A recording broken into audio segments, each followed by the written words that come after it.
अस्सलाम वालेकुम, this is Rumaisa and welcome to my YouTube channel. तो शुरू करते हैं आज का topic. Today we will discuss about classification of law. तो सबसे पहले हम देखेंगे क्लासिफिकेशन ऑफ लॉ का इंट्रोडक्शन। अब मैं यहाँ आपको एक मेन पॉइंट बताऊँगी जहाँ मुझे लगता है मैक्सिमम स्टूडेंट्स गलती करते हैं।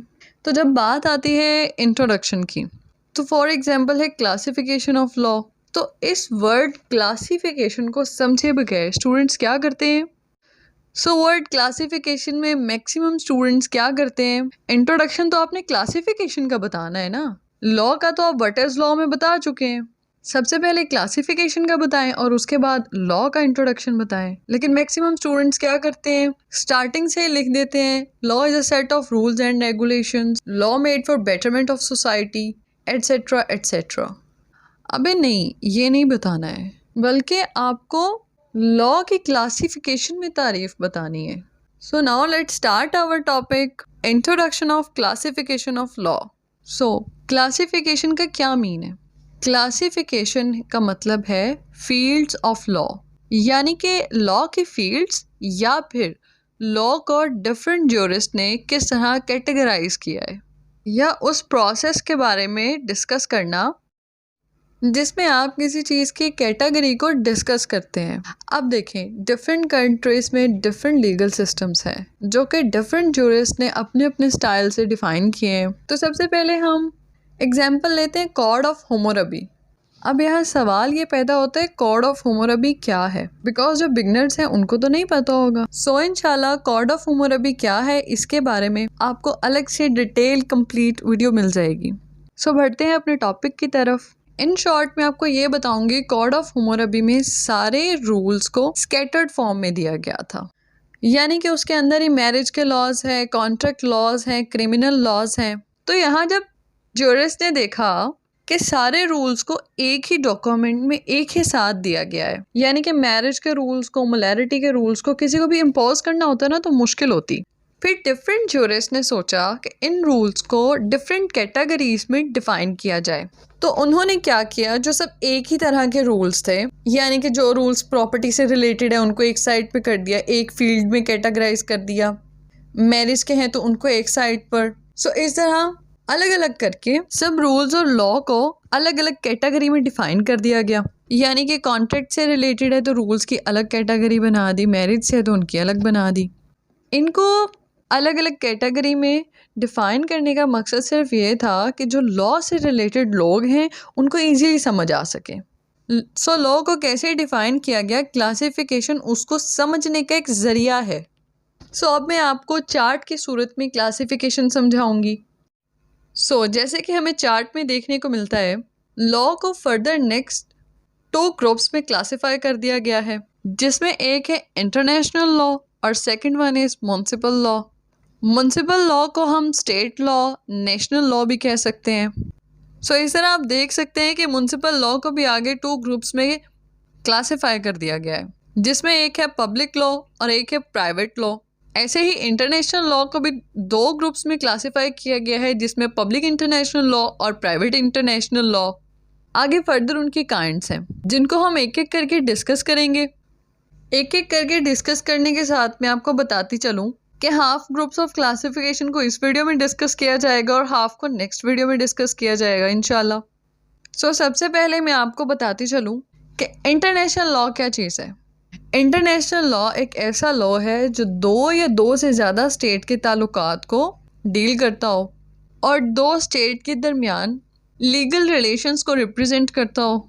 The law which control conduct between 2 states, protect their rights, resolve the disputes। So 2 state के अंदर कोई कॉन्फ्लिक्ट के मामलात हों या कोई डिस्ट्रीब्यूट अराइज हो, उनको सॉल्व करने के लिए जो कानून इस्तेमाल होगा उनको हम कहेंगे इंटरनेशनल लॉ। अब हम देखेंगे इंटरनेशनल लॉ बनने का मेजर सोर्स क्या है। So international law multiple territories, international customs, general principles के ज़रिए ऑर्गेनाइज किया गया है। कहाँ? सिविलाइज्ड नेशंस में। अब जैसा कि मैंने आपको बताया था कि इंटरनेशनल लॉ को भी फर्दर 2 क्लासेस में, 2 ग्रुप्स में डिवाइड किया गया है। So first one is public international law and the second one is private international law. So यहाँ पे मैं आपको सिर्फ पब्लिक इंटरनेशनल लॉ में और प्राइवेट इंटरनेशनल लॉ में डिवीजन समझाऊंगी। इसके डिफरेंस पर इंशाल्लाह डिटेल पर भी वीडियो आ जाएगी। सो पब्लिक इंटरनेशनल लॉ क्या है? It prevails universally all over the world, यानी कि ये ऑल ओवर द वर्ल्ड में यूनिवर्सली प्रिवेल करता है। और जहाँ बात आती है कि यूनिवर्सली ये ऑल ओवर में प्रिवेल करता है, तो सो इन सिंपल ये डील करता है स्टेट टू स्टेट रिलेशनशिप। फिर वो स्टेट दुनिया के किसी भी कोने में हो, उससे डील पब्लिक इंटरनेशनल लॉ ही करेगा। And the second one is private international law. Private international law जो है, it is a force only between some of states. और ये सम ऑफ स्टेट्स पे इन्फोर्स कैसे होता है? देखिए, जो प्राइवेट इंटरनेशनल लॉ है वो डील करता है टू डिफरेंट इंडिविजुअल से जो टू डिफरेंट स्टेट से ताल्लुक़ रखते हो। फॉर एग्जाम्पल, एक इंडिविजुअल का ताल्लुक़ है इंग्लैंड से और एक इंडिविजुअल का ताल्लुक़ है पाकिस्तान से। सो इनके दरमियान कोई भी मैटर होगा, कोई भी कॉन्फ्लिक्ट होगी, तो उनको दोनों स्टेट्स मिल के हल करेंगी। उनकी प्रॉब्लम्स को सॉल्व करने के लिए जो कानून डील करता है उसको हम कहते हैं प्राइवेट इंटरनेशनल लॉ। सो हम प्राइवेट इंटरनेशनल लॉ को law of person, law of property, law of obligation, the conflict of laws भी कह सकते हैं। और क्यों कहते हैं, किस वजह से कहते हैं, वो मैं आपको बताऊंगी इसकी डिटेल वीडियो में, जो कि इंशाल्लाह आ जाएगी। And the second classification is municipal law, या फिर लॉ ऑफ नेशन, या फिर लॉ ऑफ स्टेट। हम म्युनिसिपल लॉ को लॉ ऑफ नेशन भी कह सकते हैं, लॉ ऑफ स्टेट भी कह सकते हैं, क्योंकि ये स्टेट के मामलात को डील करता है और ये लॉ सिर्फ स्टेट पे ही अप्लाई होते हैं। सो फर्दर जैसे कि आप देख सकते हैं, म्युनिसिपल लॉ को भी आगे 3 ग्रुप्स में डिवाइड किया गया है, जिसमें फर्स्ट वन है public law, second one is private law and the third one is procedural law. So मैं आपको फर्स्ट ऑफ ऑल बताऊंगी पब्लिक लॉ। यहाँ पब्लिक लॉ को नेक्स्ट फर्दर काइंड्स में डिफाइन किया गया है, जिसमें first one is constitutional law. So firstly हम देखेंगे कॉन्स्टिट्यूशनल लॉ क्या चीज़ है। कॉन्स्टिट्यूशनल लॉ वो सुप्रीम डॉक्यूमेंट है जिसमें हम देखेंगे स्टेट के ऑर्गन्स की वर्किंग को और उसके बेसिक स्ट्रक्चर को। Constitutional law determines the nature of state, मतलब कॉन्स्टिट्यूशनल लॉ स्टेट की नेचर से डील करता है या स्ट्रक्चर ऑफ गवर्नमेंट से डील करता है। इस पर बाकायदा तौर पे एक थ्योरी है, इंडियन बेसिक स्ट्रक्चर थ्योरी, इंशाल्लाह एक्सप्लेन इन अनदर वीडियो। किसी भी स्टेट में कॉन्स्टिट्यूशन रिटन फॉर्म में भी हो सकता है और अनरिटन फॉर्म में भी हो सकता है, जैसे कि पाकिस्तान में कॉन्स्टिट्यूशन रिटन फॉर्म में है, इन इंग्लैंड कॉन्स्टिट्यूशन क्या है, अनरिटन फॉर्म में। सो कॉन्स्टिट्यूशन के होने का बेसिक मकसद ये है कि कॉन्स्टिट्यूशन किसी भी स्टेट के बेसिक स्ट्रक्चर को बताता है, वहाँ पे गवर्नमेंट कैसी होगी ये बताता है, सिटीजन्स को उनके राइट कैसे दिए जाएंगे ये बताता है, फंडामेंटल राइट से डील करता है, वहाँ के एग्जेक्टिव कैसी होनी चाहिए, वहाँ के जुडिशरी के क्या रिस्पॉन्सिबिलिटी हैं और उनको क्या करना चाहिए।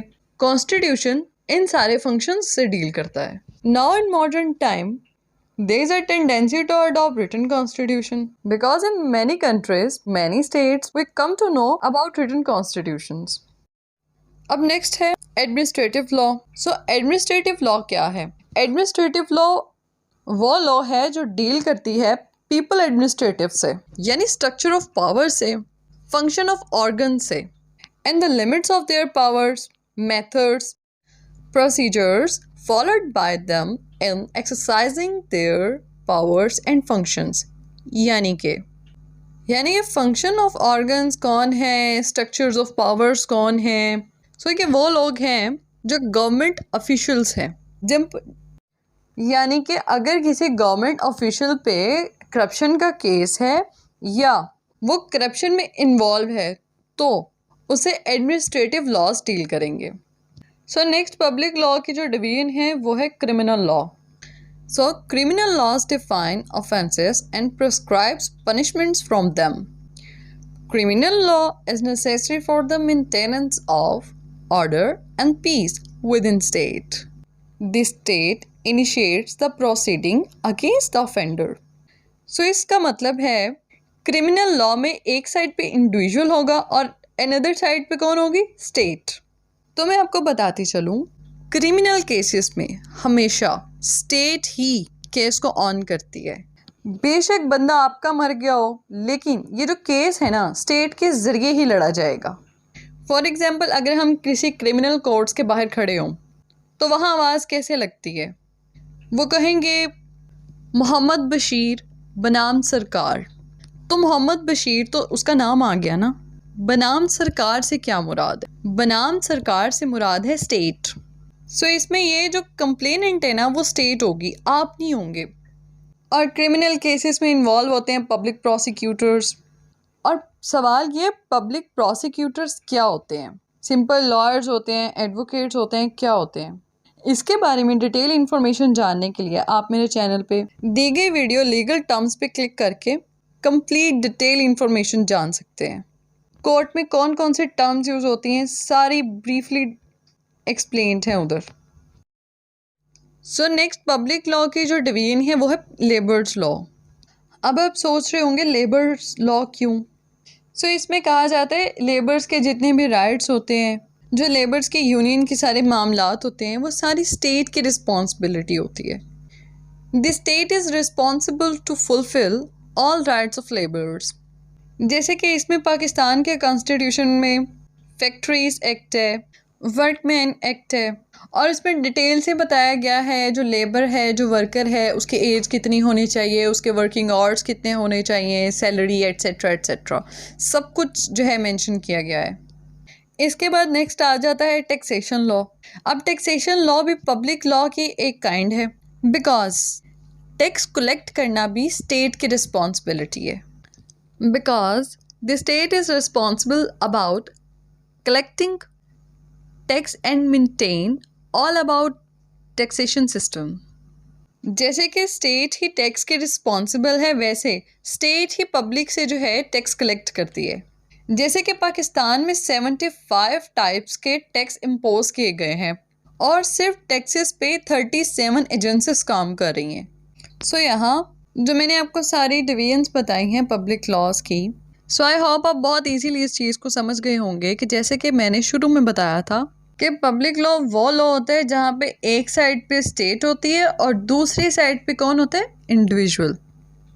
सो जो मैंने आपको बताया, administrative law, constitutional law, labour law and taxation law, criminal law. So इन सब में अगर आप देखें तो एक साइड पे स्टेट है और एक साइड पे इंडिविजुअल्स हैं। सो नेक्स्ट आ जाती है क्लासिफिकेशन म्युनिसिपल लॉ की प्राइवेट लॉ, जो कि हम डिस्कस करेंगे अपनी नेक्स्ट वीडियो में। फर्दर उसके डिविजन्स को भी डिस्कस करेंगे। सो इसी वीडियो के पार्ट 2 को देखना ना भूलिएगा। सो आज के लेक्चर को यहाँ ख़त्म करते हुए मैं आपकी इजाज़त चाहती हूँ। Thank you for watching my video. This is hopefully helpful for you. If you have any question, do right in comment section. Hit the like and subscribe button on my channel. Don't forget to press on bell icon. And the second thing is, for any other information about law, click on Instagram, Twitter link given below in description. Allah Hafiz, दुआ में याद रखिएगा. Stay tuned.